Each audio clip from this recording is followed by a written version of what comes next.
Alright, hey folks, I'm back. I'm going to be doing another game in this set between TSM and Dignitas in the winner's bracket final of IPL4. I didn't get to cast them all over the weekend as I intended, but I decided that thoroughness was more important to me than speed, so I'm going to finish casting this set, and then I'm going to do the grand final. I will skip the loser's bracket final and do the grand final, and then the extended grand final if it goes to that. I haven't. Again, I still have not been following the commentary, so I don't know what happens this game, and more specifically, I don't know who won the tournament. Please don't tell me in the comments. And yeah, that's about it. We're into game 2 of the winner's bracket final, and let's more or less get into it. I've got my coffee, which actually, there's no sugar in our house right now. We ran out, and all the stores in this city are closed over Easter weekend. So I have sweetened this coffee with icing sugar, which not only do I not know why we have icing sugar in the house, because I can't recall the last time someone in my house iced something. It also goes terribly in coffee, so this is not the best coffee of all time. Anyways, we don't have, unfortunately, the picking and banning stage for this. Oh yeah, usual disclaimer. What we're watching here is the official stream, so I am not controlling the camera. And what else is there? Oh, there will probably be some lag. There have been in the last couple videos. And I apologize for that, but we are, of course, at the mercy of the 400,000 people or whatever who were watching this game live. So hopefully you guys can bear with me. I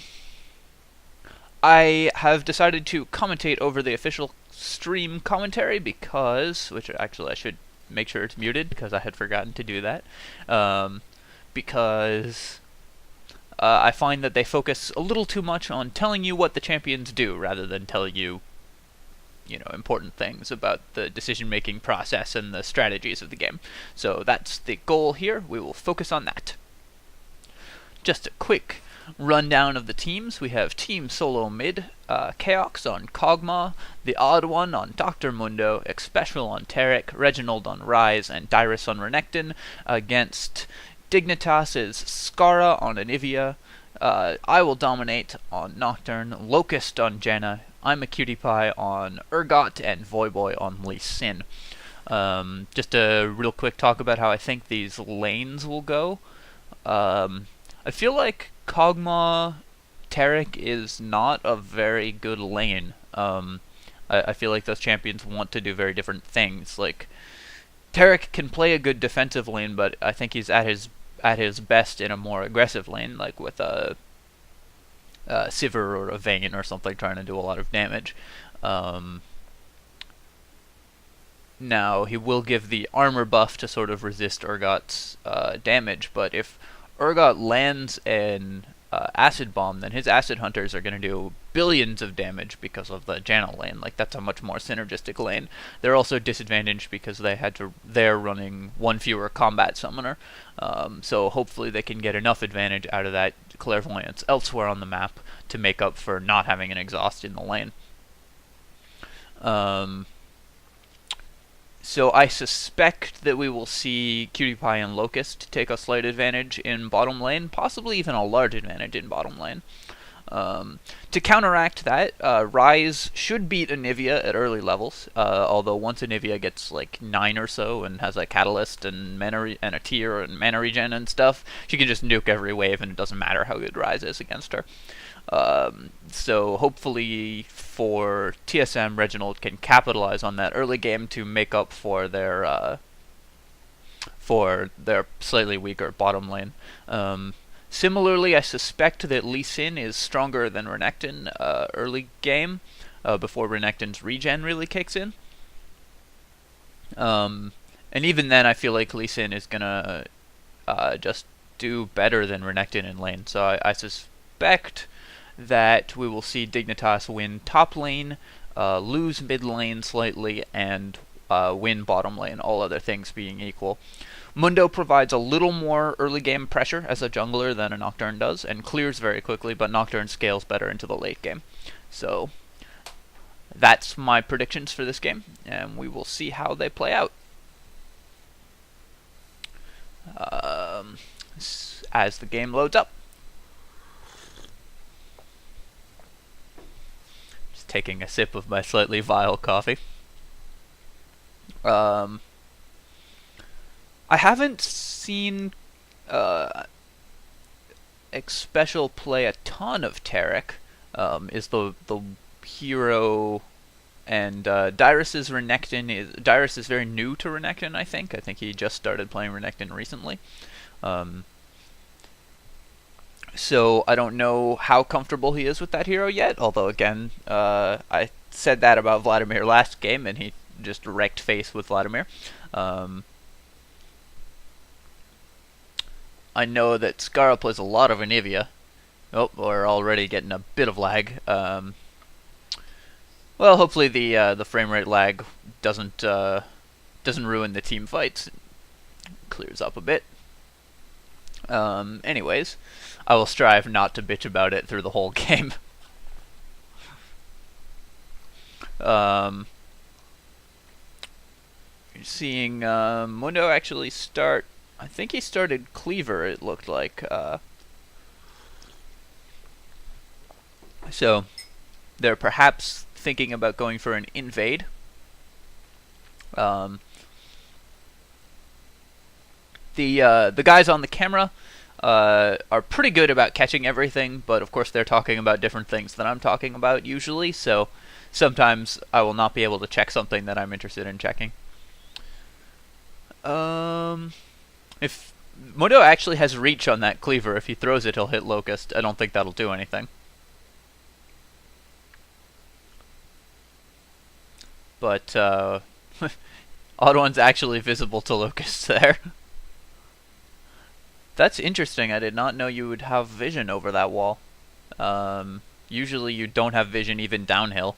Which always, coming as I did from Dota, that confused me when I first started playing this game. I was like, why don't you have vision downhill? That doesn't make sense. So TSM is going to be able to steal this blue, uncontested. And they're going to give it to Mundo. Okay. I was thinking they might give it to Ryze or even Kog'Maw just for to win one of the lanes, like M5 did in that game against them from Kiev, which was a strategy that I really liked. So they break the Janna shield there. That's pretty important. But we're gonna, I suspect, just see them be unable to trade damage because even though Urgot Janna has no sustain, Janna can just shield all the damage they're about to do, and Taric, especially at low levels, actually doesn't provide the most sustain. Obviously he's a healing champion, but his heal, he wants to be leveling Shatter if possible, and his heal doesn't heal for a ton and is on a fairly long cooldown and costs a lot of mana. So it means that if you're healing, you have to be hitting creeps in order to get that mana back with your passive.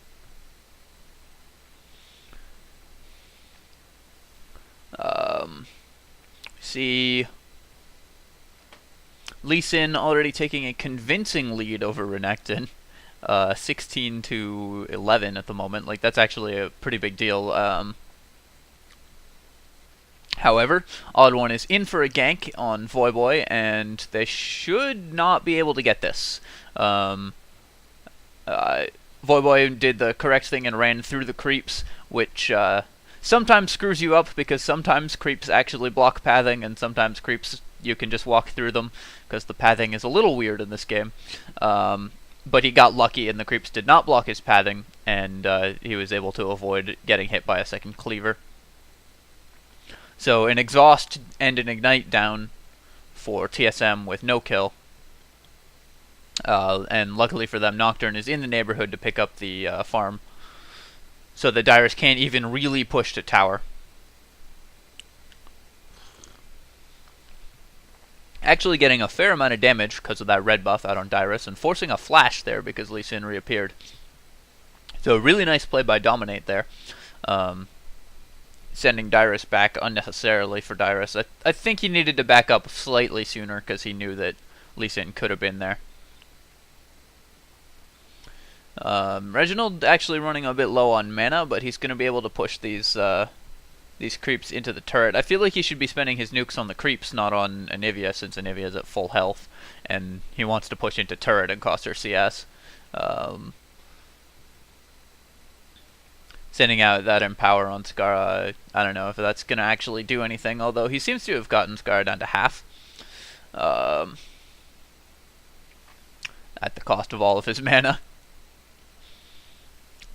Dominate was looking for a gank, but is just going to head top lane because Dyrus is pushed again. And both teams are currently settling down for a long-haul laning phase. Anivia is keeping up with Ryze mid, in fact slightly exceeding Ryze mid, so that's good. If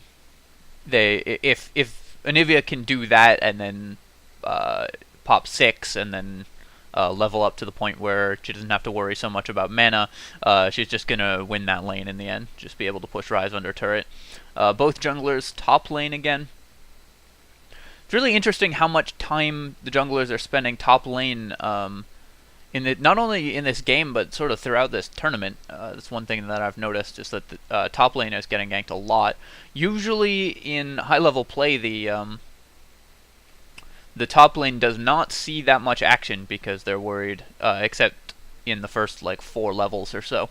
Because, obviously, the worry is if you send your jungler top lane, the other team will just do dragon. But both teams seem pretty confident that that's not going to happen. Oh, I think, yeah, nice Q. Nice Dustbringer on that. And I think they'll be able to pick off Renekton here if one of them has a flash up.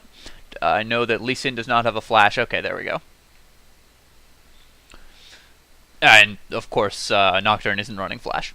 But it doesn't matter because they were faster, and they're able to pick off Renekton for first blood. And that's going to give Lee Sin an even larger advantage in top lane. Renekton's a good escaping hero, but you need to sort of stay with enemy creeps between you and your own turret in order to use your dashes properly. And here's what I'm talking about. Even with Janna shield broken, Acid Hunter just does so much damage.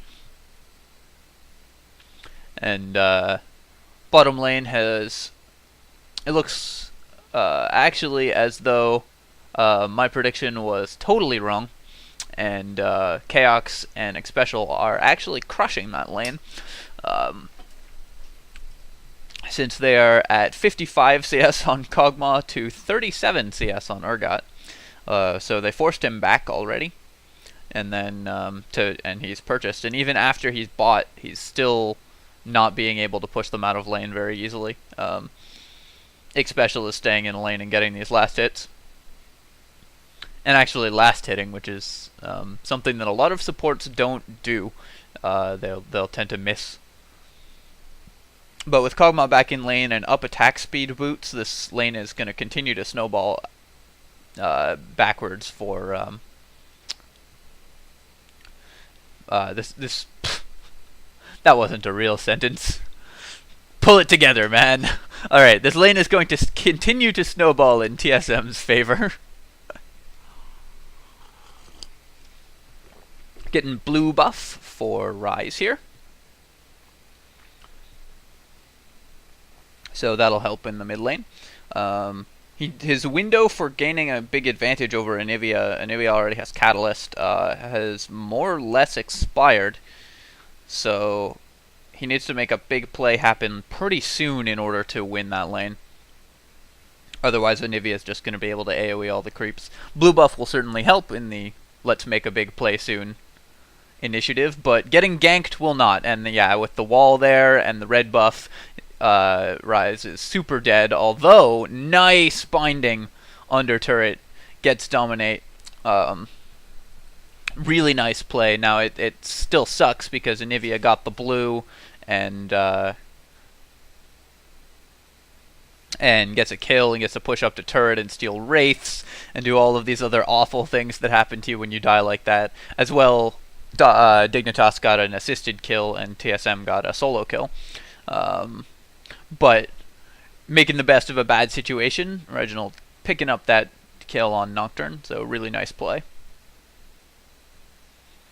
We are also seeing TSM as is predictable. Mundo is up a fair amount of CS on Nocturne. He just clears really fast. Anivia, interestingly, went Chalice here. Usually you go Tier, but I guess she wants the magic resist, and then, I mean, obviously you want a mana regen item. Ryze, of course, went Tier. I actually really like Chalice as an itemization choice for mid lane. That's on a hero that's as desperate for mana as Anivia is. I'll have to keep that in mind. Not that I play mid lane nukers.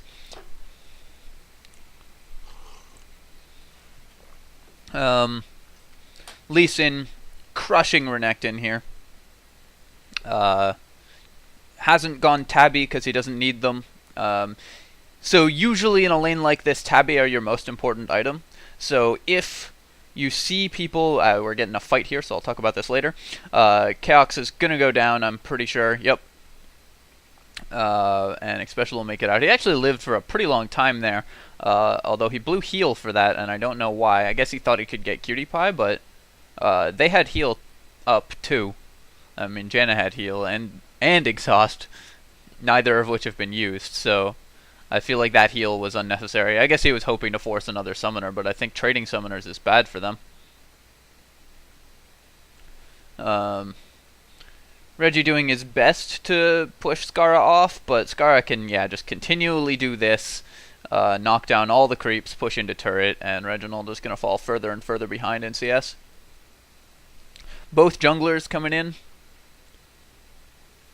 Got Nocturne sort of hanging around the back. They have vision on TheOddOne, or they had it. There was a ward in there, which I think just expired, and they're focusing Mundo, which is bad, but Anivia has egg, so that doesn't matter, and Urgot's here, so they pick up a kill on Mundo. Really nice transition from bottom lane since they were pushed out, and that's what bottom lane, I guess, had to do since they're losing the lane so badly. Although picking up that last kill really helped, and in fact with those 2 kills plus this dragon that they're about to get, Dignitas' bottom lane is now pretty much back, is actually back ahead.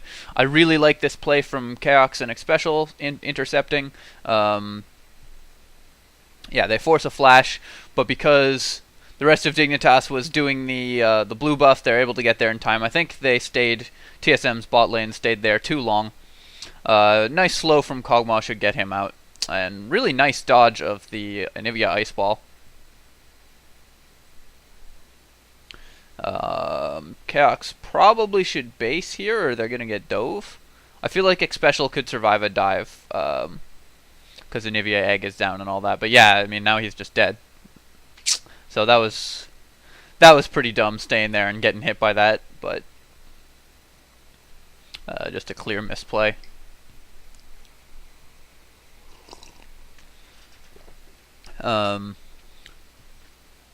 What was I talking about earlier? I was talking about the I can't remember. I'll talk about it later. Scarra picking up another blue buff, so he's had blue buff pretty much forever in this lane, which is going to make Reginald's life really hard. It's currently 5-1. And a 2k gold advantage for Dignitas, which is actually not as much as you might think in a 5-1 game where they picked up a dragon, as you might expect. Definitely should be seeing some flat armor purchased on like a chain vest on a bunch of these heroes. I mean, I'm not sure about this double brutalizer pickup against a Taric, who already provides an armor aura. I think that other items might be better. Urgot is 3-0. Now, Urgot is not the hardest late-game carry, but he's a really strong mid-game carry, so 3-0 at this point is exactly where you want him. This is where where he will start shining. Both mid lanes have blue buff, but Scarra's spells were down on those wraiths, so he backs off. Now he's gonna head mid and just nuke this creep wave. Push up to the turret. Does walk actually into a binding there that I don't think he needed to. And Reginald with a flash forward forces Scarra's flash for his flash ignite. Not sure about that. He used 2 summoners to get 1. Now he does get to push in these creeps here. And cost Scarra some CS. You really need to back up when that happens, when Urgot gets that hit on you, because if you let him get in all 3 missiles, then that's really just too much damage to handle.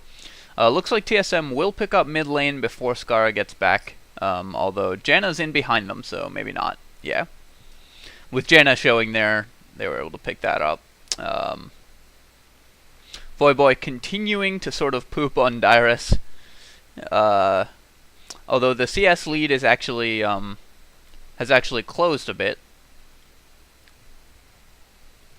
But I'm still really not sure about that Lee Sin Brutalizer or that Urgot Brutalizer. I mean, they have a Taric.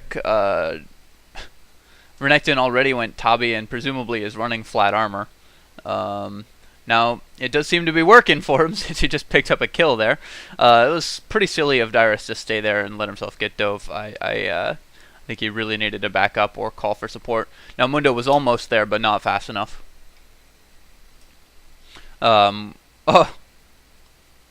Nocturne jumping in and Locust pushing Xpecial back, so they're going to be able to pick up Taric here. No, maybe not. Nice flash out. Alright. Oh, but Scarra comes from behind. Okay. And yeah, so Scarra will clean up everyone here, except Chaox also had flash. All of my predictions wrong about that fight. I don't think that was a good idea by Reginald, yeah. And I don't think that was a good idea by Chaox. Now, Anivia wall won't be up, but the slow will be, and Ice Ball will miss, but it doesn't matter because she has teammates coming in. All she needed to do there was not throw the Ice Ball, because if she throws the Ice Ball and it misses, then Chaox might escape, but if she doesn't throw the Ice Ball, he can't run in a straight line or he'll guarantee that he gets hit by it. So she just needs to not throw the stun, and then her teammates can walk up, which she did perfectly.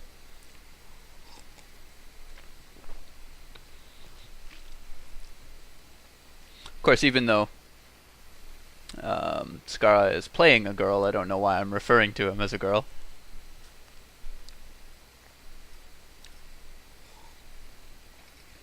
I tend to do that, is to refer to players by the gender of their hero.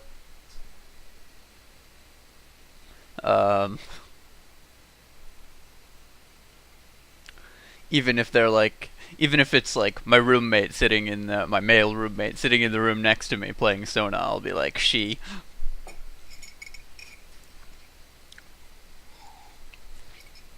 Really sneaky Baron attempt from TSM. I like it. They don't have an Oracles, but they did have a pink ward. So they know that they're not being warded here, and they pick up the Baron. That's exactly what they had to do to come back into this game, is do something a little crazy and a little desperate like that. They do lose mid lane for it, but a Baron is obviously worth mid turret. Dignitas taking this opportunity with TSM all low from doing the Baron to pick up the free dragon.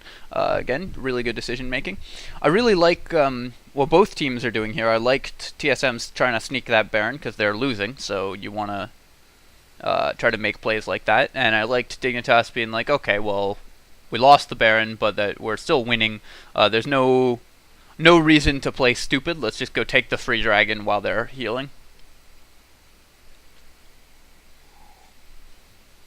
A lot of teams, if they give up a Baron, will start automatically playing as though they're behind, even when that's not true. And especially right after they've finished the Baron is exactly when you are most ahead in a lot of these situations, because they'll all be low and have no cooldowns and probably be basing.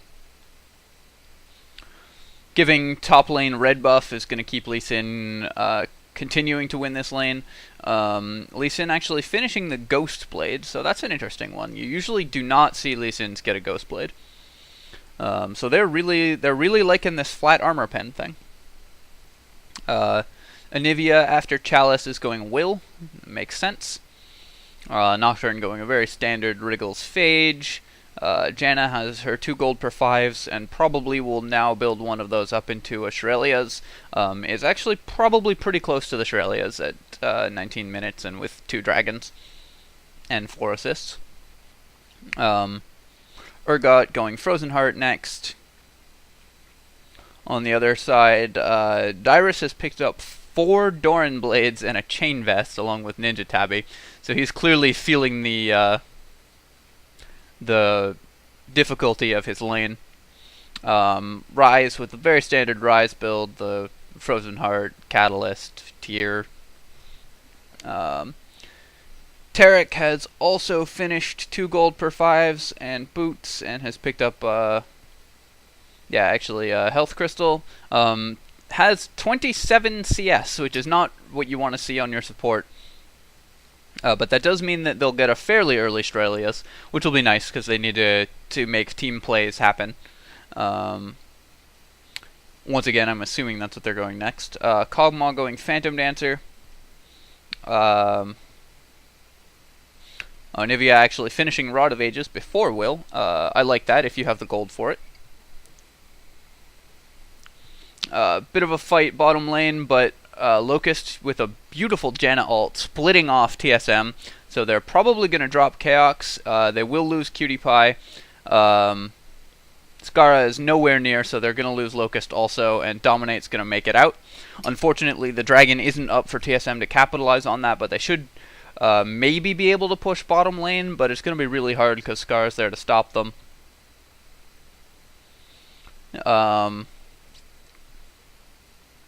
Dominate just going to go pick up farm mid lane.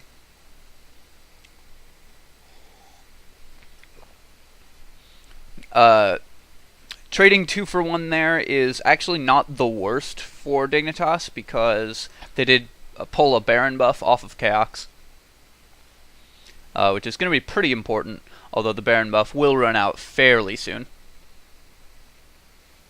Voyboy now has his Phage in addition, so probably he's going to want to transition off top lane soon, or just force the turret down. Either of those things is going to give his team a pretty serious advantage. He's continuing to just scale against Renekton, who has picked up an Atma's and a Giant's Belt.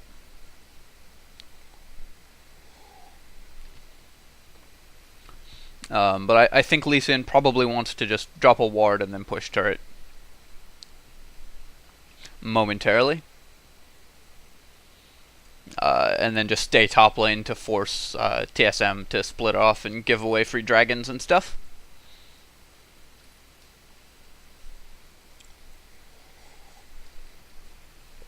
Chaox being at 0-4 is not ideal.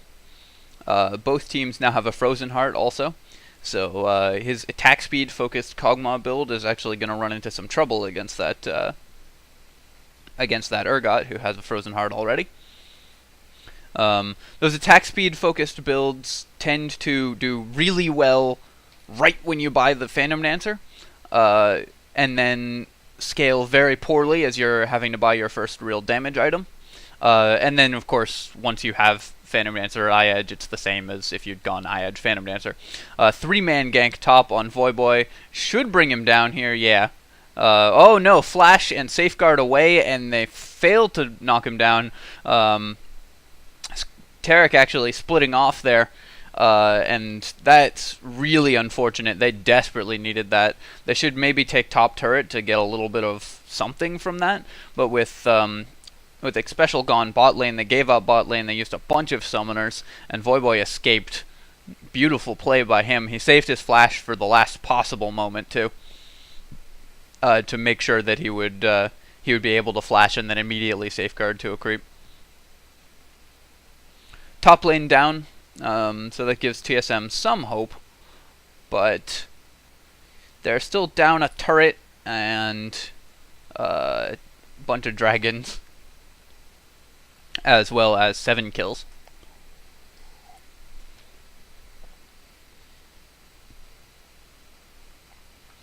So in order to get back into this, what TSM should probably be focusing on doing is they want to...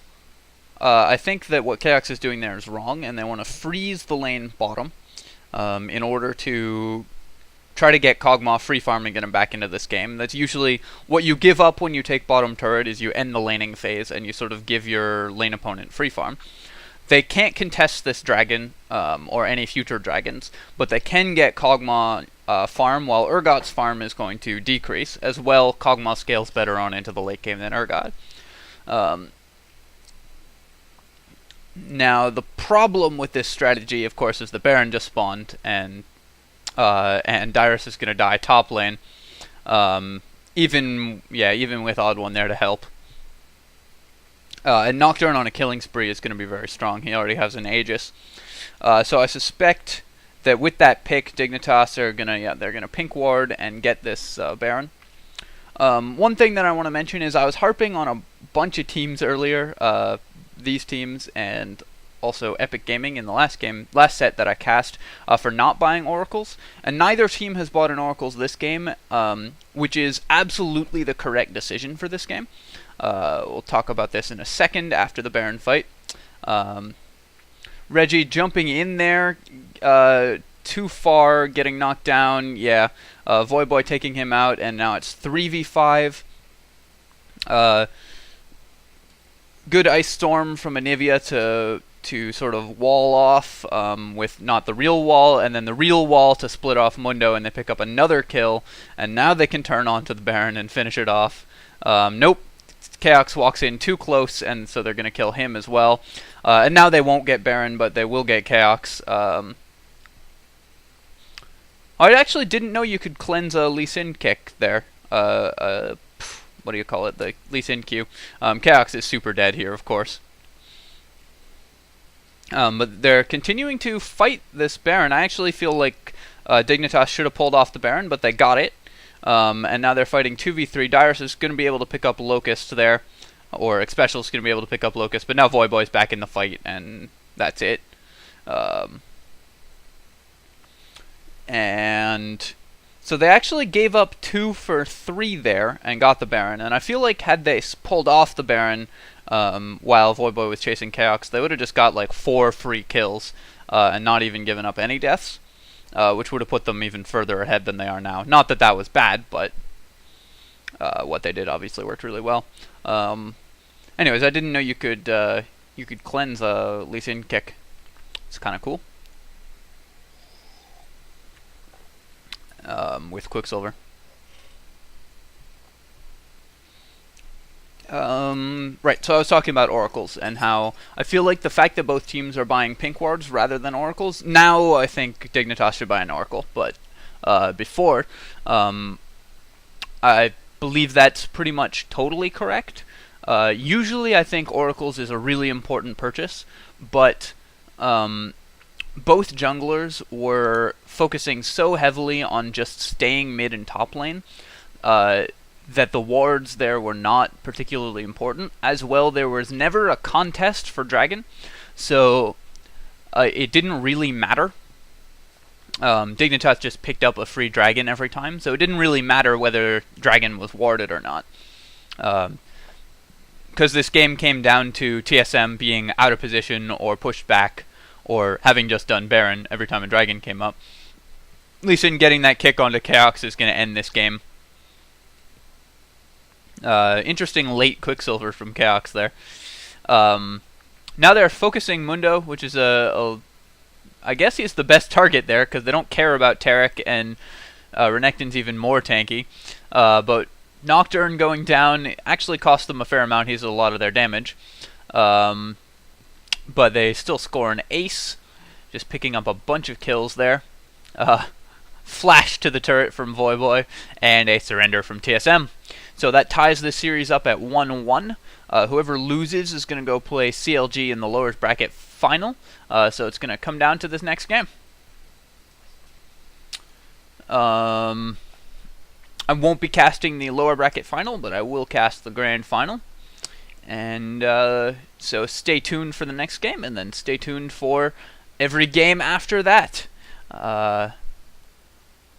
It was a pretty solid play by Dignitas there, just gaining advantage in mid and top lane through a bunch of judicious ganking. Voyboy's escape top lane was pretty clutch, and just really good decision making by Dignitas to pick up those dragons at the best possible time. Just getting 3 free dragons is huge, and even though the bot lane went totally counter to my prediction, and they got crushed, Urgot was able to pick up a bunch of kills because of ganks and because of roaming, which usually you don't want your bot lane to roam, but when you're getting crushed that badly, I guess, and your carry has a disable, roaming to mid lane is not the worst, and it worked out really well for them. So, thanks for watching. Stay tuned for the next game in the series, Game 3, to see who advances to the Grand Final for sure, and who's going to play CLG for it. And cheers. GG.